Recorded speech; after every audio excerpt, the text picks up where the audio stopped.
गावात मोठी जत्रा भरली होती. ढोल ताशांचा गजर, खेळण्यांची दुकाने, मिठाईचा सुगंध आणि हजारो लोकांची गर्दी. सगळीकडे उत्साहाचे वातावरण होते. त्या गर्दीत 7 वर्षाची चिमुकली आराध्या आपल्या आई सुमन आणि वडील रामू यांच्यासोबत जत्रेत आली होती. आराध्या खूप आनंदात होती. कधी फुग्यांकडे बघत होती, कधी झोपाळ्यावर बसण्याचा हट्ट करत होती. आई, मला तो लाल रंगाचा फुगा पाहिजे, आराध्या आनंदाने ओरडली. सुमनने हसत तिचा हात धरला आणि फुगा विकत घेतला. पण काही वेळाने अचानक अशी घटना घडली की ज्यामुळे संपूर्ण कुटुंबाचं आयुष्य बदलून गेलं. गर्दी वाढत चालली होती. एका ठिकाणी ढोल ताशांचा मोठा कार्यक्रम सुरू झाला. लोक एकमेकांकडे धक्के देत पुढे सरकत होते. क्षणाभरासाठी सुमनचा आराध्याच्या हातावरील पकड सैल झाली आणि पुढच्या क्षणी आराध्या कुठेच दिसत नव्हती. आराध्या, आराध्या, सुमन वेड्यासारखी ओरडू लागली. रामूही घाबरून गेला. दोघांनी संपूर्ण जत्रा पालथी घातली. प्रत्येक दुकान, प्रत्येक झोपाळा, प्रत्येक रस्ता तपासला, पण आराध्याचा काहीच पत्ता लागला नाही. रात्र झाली, जत्रा संपली, लोक घरी गेले, पण सुमन आणि रामूच्या डोळ्यांतून अश्रू थांबत नव्हते. दुसऱ्या दिवशी पोलिसात तक्रार दाखल झाली. वृत्तपत्रात फोटो छापले गेले. आजूबाजूच्या गावांमध्ये शोध मोहीम राबवली गेली. महिने गेले, वर्षे गेली, पण आराध्या सापडली नाही. हळूहळू गावकऱ्यांनीही आशा सोडली. सगळ्यांना वाटू लागले की ती मुलगी आता कधीच परत येणार नाही. पण नियतीच्या मनात काहीतरी वेगळंच लिहिलं होतं. दरम्यान एके दिवशी जत्रेत हरवलेल्या त्या छोट्या मुलीला एक वृद्ध दाम्पत्य रडत असताना सापडलं होतं. त्यांना मूलबाळ नव्हतं. त्यांनी तिला जवळ घेतलं, पोलिसांकडे नेलं, पण त्या काळात माहितीची साधन कमी असल्यामुळे तिच्या कुटुंबाचा शोध लागू शकला नाही. शेवटी न्यायालयाच्या प्रक्रियेनंतर त्या दाम्पत्याने तिला दत्तक घेतलं. त्यांनी तिचं नाव बदलून अन्वी ठेवलं. अन्वी मोठी होत गेली. तिला तिच्या भूतकाळाबद्दल फारसं काही आठवत नव्हतं. फक्त एक धूसर आठवण, आईचा हात, लाल रंगाचा फुगा आणि जत्रेची गर्दी, एवढंच. अन्वीचे दत्तक आई वडील खूप श्रीमंत नव्हते, पण त्यांनी तिला भरपूर प्रेम दिलं. तिच्या शिक्षणासाठी कष्ट केले. तिला मोठं स्वप्न पाहायला शिकवलं. अन्वी ही खूप हुशार होती. अभ्यासात नेहमी पहिली यायची. कॉलेजमध्ये गेल्यानंतर तिने व्यवस्थापनाचं शिक्षण घेतलं आणि तिथूनच तिच्या आयुष्याला नवीन वळण मिळालं. एका स्पर्धेत तिने तयार केलेली व्यवसाय योजना एका मोठ्या उद्योगपतीच्या नजरेत भरली. त्या उद्योगपतीने तिला संधी दिली. अन्वीने दिवस रात्र मेहनत घेतली. काही वर्षातच ती स्वतःची कंपनी उभी करू लागली. यश तिच्या पायाशी लोळण घेऊ लागलं. कोट्यवधींची उलाढाल, मोठे मोठे प्रोजेक्ट्स, शहरात आलिशान बंगला, महागड्या गाड्या, सगळं काही तिच्याकडे होतं. पण एक गोष्ट नव्हती, तिची खरी ओळख. तिला नेहमी वाटायचं की तिच्या आयुष्यात काहीतरी अपूर्ण आहे. जणू काही एखादं मोठं रहस्य तिच्यापासून लपवलं गेलं आहे. आणि मग एका दिवशी तिच्या दत्तक आईने मृत्यूपूर्वी तिला एक जुनं लिफाफं दिलं. त्या लिफाफ्यात एक जुना फोटो होता आणि त्या फोटोने अन्वीच्या आयुष्याचा पाया हादरवून टाकला. त्या फोटोत 7 वर्षाची आराध्या होती आणि फोटोच्या मागे लिहिलं होतं, जर कधी शक्य झालं तर तुझ्या खऱ्या आईवडिलांचा शोध घे. फोटो पाहताच अन्वीच्या डोळ्यात पाणी आलं, कारण त्या फोटोतील मुलगी म्हणजे ती स्वतःच होती आणि अनेक वर्षापासून दडलेलं रहस्य आता उघड होणार होतं. जुन्या लिफाफ्यातील फोटो हातात धरून अन्वी बराच वेळ स्तब्ध बसली होती. तिचे हात थरथरत होते. आई, हा फोटो कुठून आला? तिने दत्तक आईला विचारलं. वृद्ध आईच्या डोळ्यात अश्रू आले. बाळा, आता वेळ आली आहे तुला सगळं सत्य सांगायची. त्या रात्री अन्वीला तिच्या आयुष्यातलं सर्वात मोठं रहस्य समजलं. ती त्यांच्या पोटी जन्मलेली नव्हती.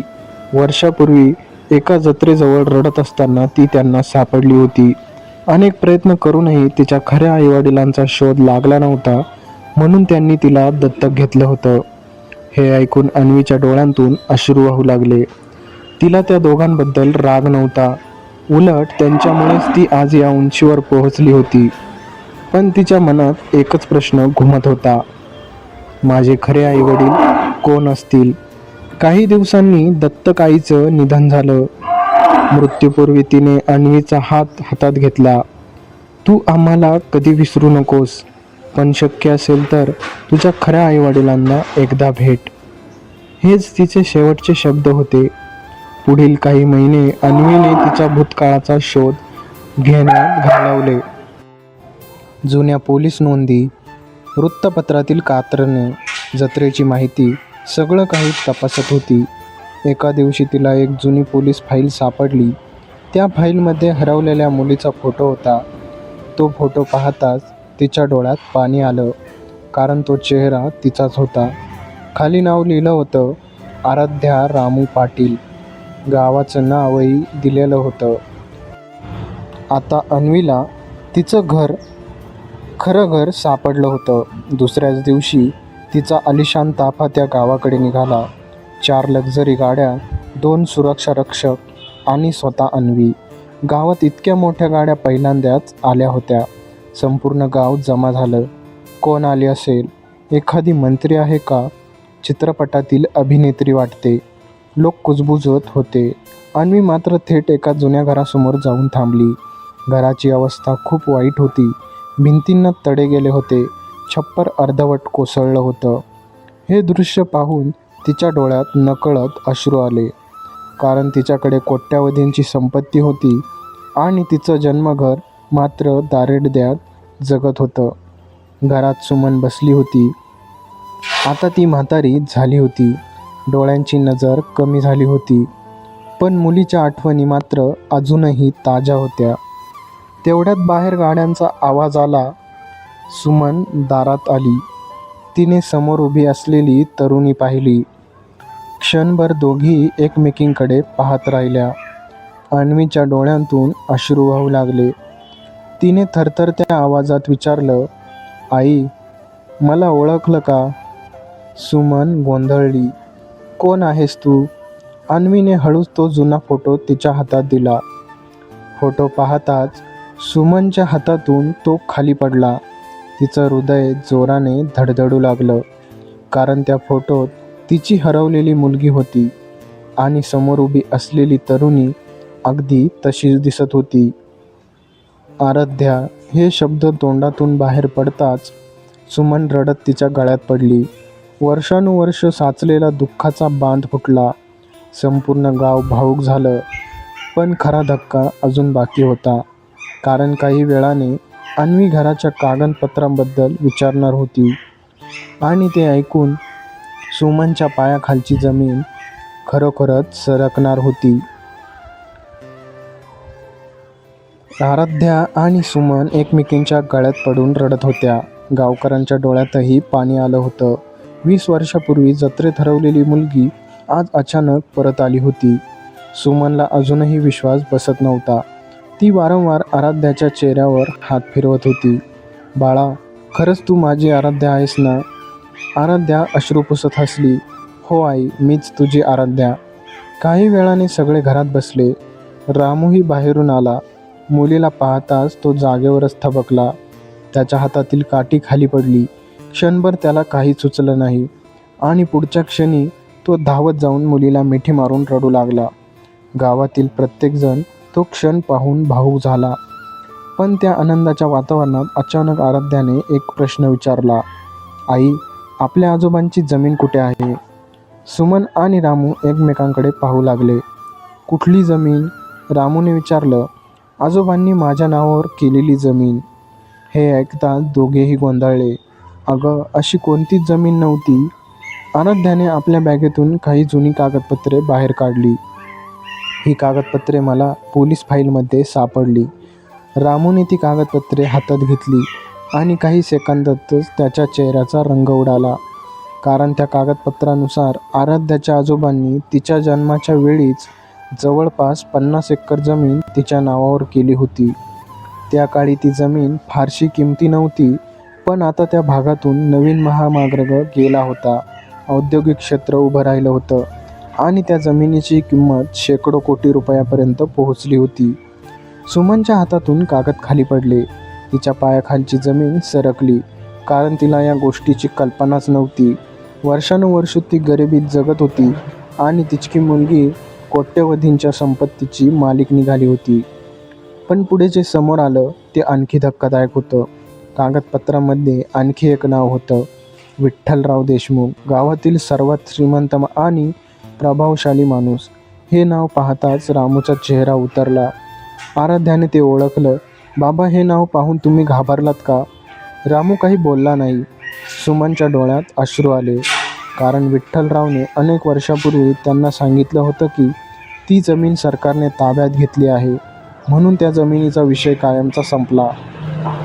गरीब आणि अशिक्षित असल्यामुळे त्यांनी त्यांच्यावर विश्वास ठेवला. पण आता कागदपत्रे वेगळीच कथा सांगत होती.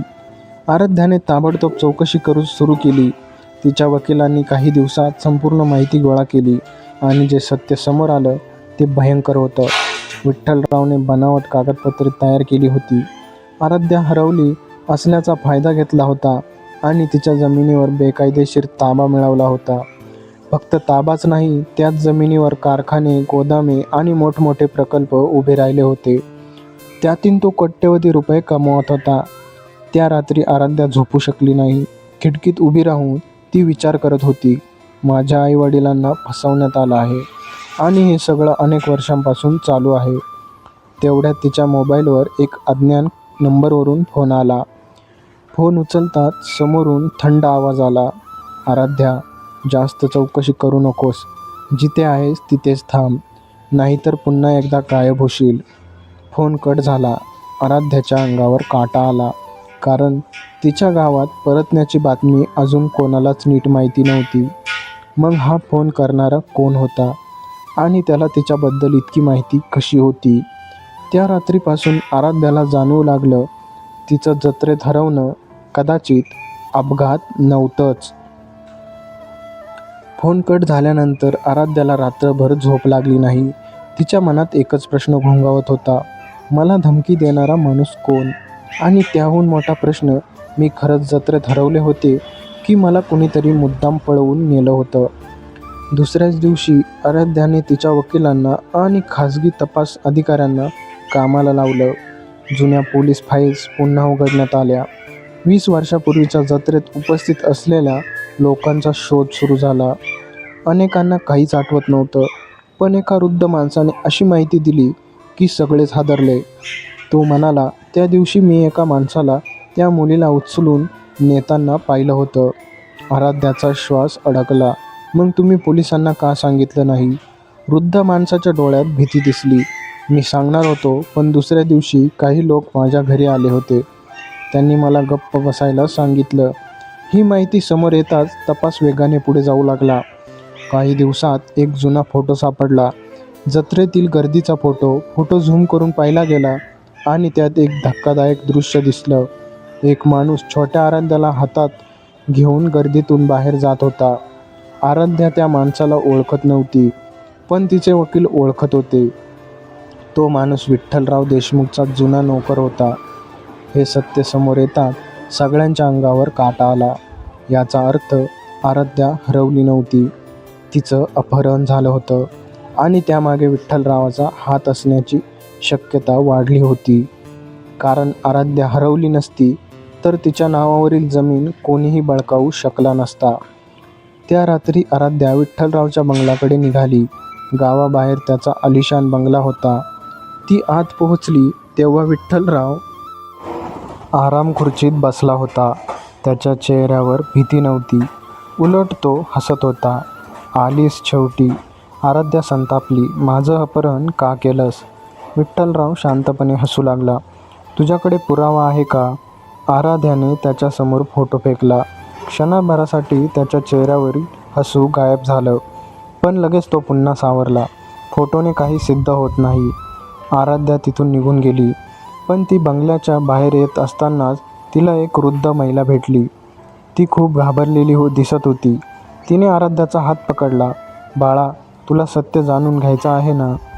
आराध्या थबकली. हो. महिलेच्या डोळ्यात अश्रू आले.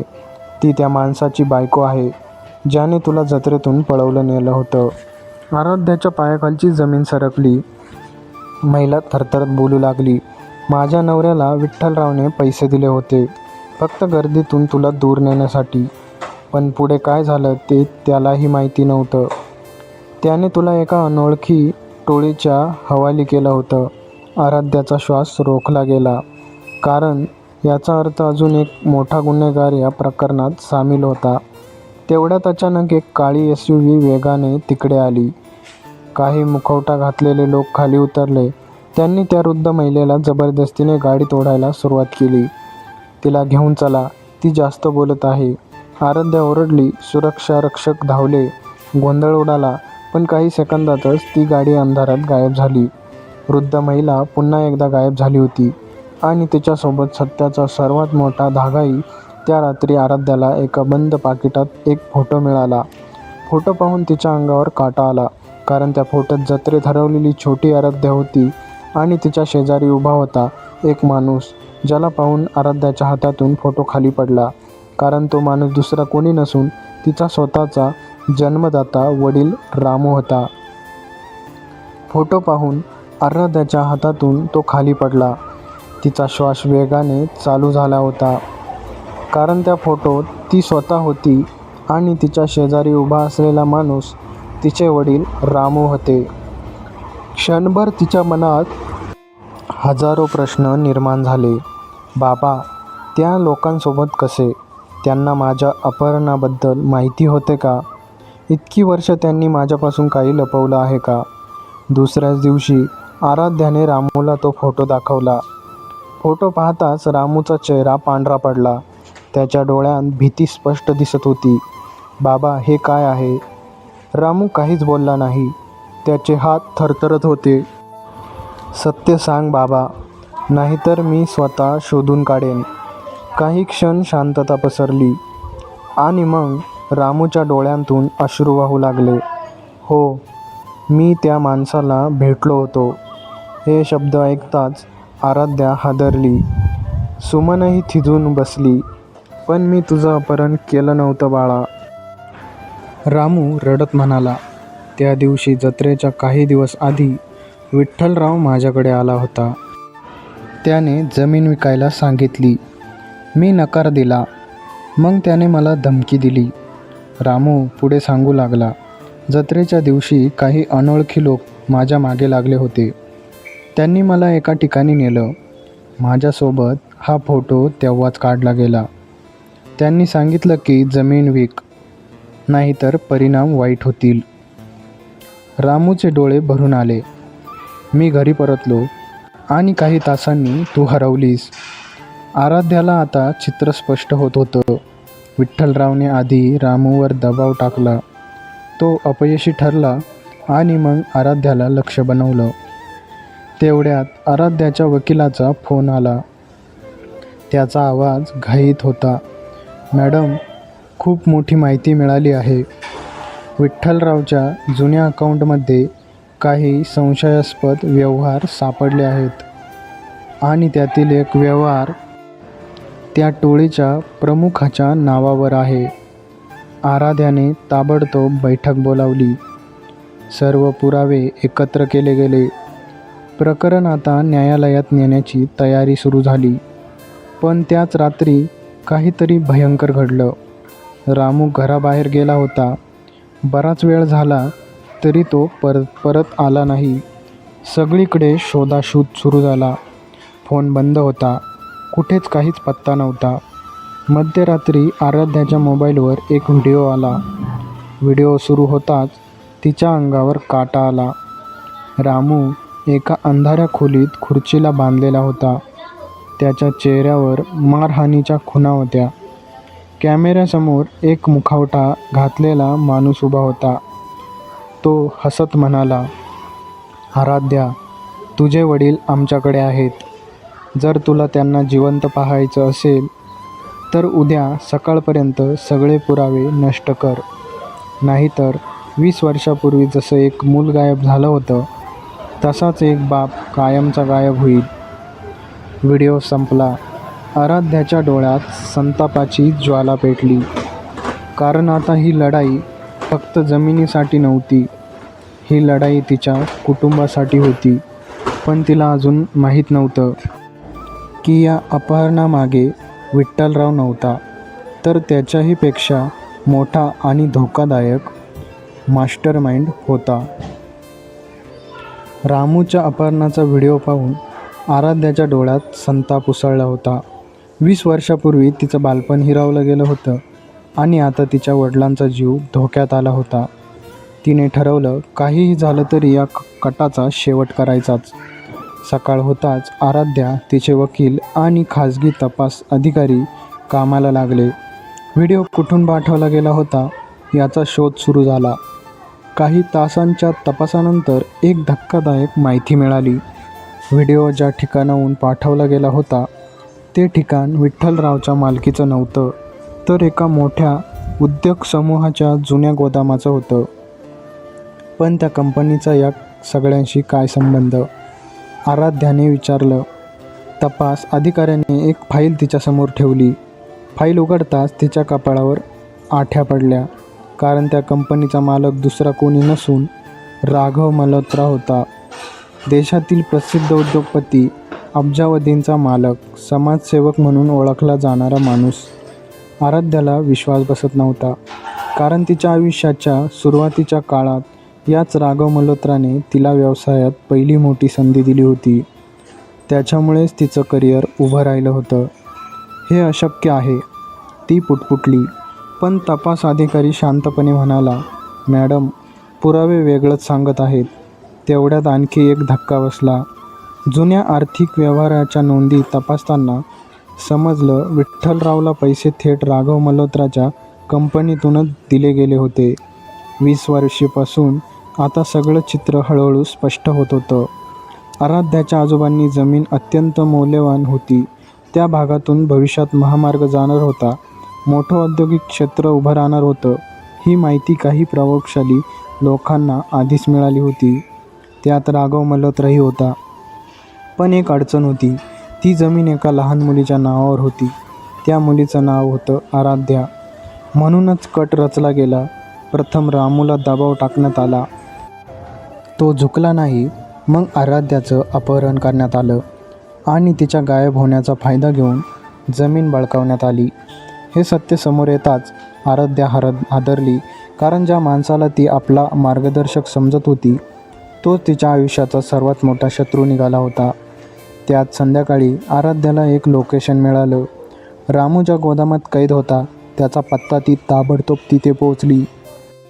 सुरक्षा रक्षक आणि पोलिसही सोबत होते. गोदामात प्रवेश होताच गोंधळ उडाला. काही गुंड पळून गेले, काही पकडले गेले आणि एका अंधाऱ्या खोलीत रामू खुर्चीला बांधलेला सापडला. बाबा, आराध्या धावत जाऊन त्याच्या गळ्यात पडली. रामूच्या डोळ्यात पाणी आलं. बाळा, मला माहिती होतं तू येशील. पण तेवढ्यात गोदामाच्या वरच्या मजल्यावरून टाळ्यांचा आवाज आला. सगळ्यांनी वर पाहिलं. एक व्यक्ती सावकाश खाली येत होती. महागडा सूट, चेहऱ्यावर हसू आणि डोळ्यात गर्व. तो होता राघव मल्होत्रा. शाब्बास आराध्या, तो हसत म्हणाला. तू इथपर्यंत पोहोचशील असं वाटत नव्हतं. आराध्याच्या डोळ्यात संताप उसळला. माझं आयुष्य का उद्ध्वस्त केलंस? राघव मोठ्याने हसू लागला. कारण पैसा आणि सत्ता याच्यासाठी लोक काहीही करतात. हे ऐकून सगळे स्तब्ध झाले. पण पुढच्या क्षणी राघवने एक वाक्य बोललं आणि आराध्याच्या पायाखालची जमीन सरकली. तो म्हणाला, मी फक्त तुझं अपहरण करवून घेतलं नव्हतं. मी तुझ्याबद्दलचं अजून एक सत्य लपवलं आहे. आणि ते सत्य ऐकल्यावर आराध्याचं संपूर्ण आयुष्य बदलणार होतं. राघव मल्होत्राच्या तोंडून ते शब्द ऐकताच आराध्या स्तब्ध झाली. तुझ्याबद्दलचं अजून एक सत्य लपवलं आहे. गोदामात शांतता पसरली. रामू, सुमन, पोलीस सगळ्यांचे डोळे राघवकडे लागले होते. राघव हसत खाली उतरला. आराध्या, तुला वाटतं ही सगळी गोष्ट फक्त जमिनीसाठी होती? नाही, यामागे आणखी मोठं कारण होतं. आराध्याचा राग अनावर झाला. स्पष्ट बोल. राघवने आपल्या बॅगेतून एक जुनी फाईल बाहेर काढली. ती आराध्याच्या समोर फेकली. फाईल उघडताच तिच्या डोळ्यात आश्चर्य उमटलं, कारण त्यात तिच्या जन्माची कागदपत्रे होती आणि त्या कागदपत्रांमध्ये लिहिलेलं होतं, रामू आणि सुमन हे तिचे जन्मदाते नव्हते. क्षणभर संपूर्ण जग थांबल्यासारखं वाटलं नाही. हे खोटं आहे. आराध्या ओरडली. सुमन रडू लागली. रामू खाली मान घालून उभा राहिला. काही क्षणांनी रामू बोलू लागला. बाळा, आम्ही तुला फसवायचा कधीच प्रयत्न केला नाही. तू आमच्या आयुष्यात आलीस तेव्हा तू फक्त काही महिन्यांची होतीस. तुझे खरे आईवडील आमचे जवळचे मित्र होते. आराध्याच्या डोळ्यात अश्रू आले. रामू पुढे बोलू लागला. एका भीषण अपघातात त्यांचा मृत्यू झाला. मरण्यापूर्वी त्यांनी तुला आमच्या स्वाधीन केलं. त्या दिवसापासूनच तूच आमची मुलगी होतीस. सुमन रडत म्हणाली. आम्ही तुला कधी सावत्र मानलं नाही बाळा. आमच्या रक्ताची नसलीस तरी आमच्या जीवाची आहेस. आराध्या रडत आईवडिलांच्या गळ्यात पडली. तुम्हीच माझे आई बाबा आहात. राघव मात्र पुन्हा हसू लागला. भावनिक नाटक संपलं असेल तर एक गोष्ट सांगतो. तो पुढे म्हणाला. तुझे खरे वडील माझे व्यावसायिक भागीदार होते. त्या जमिनीची खरी किंमत त्यांना माहीत होती, पण त्यांनी ती विकायला नकार दिला. म्हणून तू त्यांच्या वाटेला अडथळा होतीस. हे ऐकून सर्वांच्या अंगावर काटा आला. म्हणजे आराध्याच्या जन्मदात्या आईवडिलांचा अपघात हा अपघात नव्हताच, तो एक कट होता. राघवच्या या कबुली जबाबांचं रेकॉर्डिंग पोलिसांनी आधीच सुरू केलं होतं. सगळे पुरावे आता त्यांच्या हातात होते. पोलिसांनी पुढे येत राघवच्या हातात बेड्या ठोकल्या. पहिल्यांदाच त्यांच्या चेहऱ्यावर भीती दिसत होती. तुम्ही मला संपवलंत, तो गुरगुरला. तो आराध्या शांतपणे म्हणाली. नाही, तुझ्या लोभाने तुला संपवलं. काही महिन्यांनी न्यायालयाचा निकाल लागला. राघव मल्होत्रा आणि त्यांच्या साथीदारांना कठोर शिक्षा झाली. विठ्ठलरावची सर्व बेकायदेशीर मालमत्ता जप्त करण्यात आली. आराध्याची जमीन तिला परत मिळाली. पण सर्वात महत्त्वाची गोष्ट, आराध्याला तिचं कुटुंब परत मिळालं. तिने त्या जमिनीवर एक मोठी शाळा, रुग्णालय आणि अनाथाश्रम बांधला. कारण तिला माहीत होतं, एकेकाळी ती स्वतःही हरवलेली मुलगी होती. एका संध्याकाळी सुमन अंगणात बसली होती. आराध्या तिच्या मांडीवर डोकं ठेवून बसली होती. सुमन तिच्या केसावरून हात फिरवत म्हणाली. मुलगी हरवली तेव्हा वाटलं होतं सगळं संपलं, पण आज वाटतं देवाने उशिरा का होईना न्याय दिला. आराध्या हसली. तिच्या डोळ्यात आनंदाश्रू होते. कारण तिने फक्त तिची संपत्तीच परत मिळवली नव्हती, तर तिची ओळख, तिचं कुटुंब आणि तिचं आयुष्यही परत मिळवलं होतं. व्हिडिओ आवडल्यास लाईक, सबस्क्राईब करा.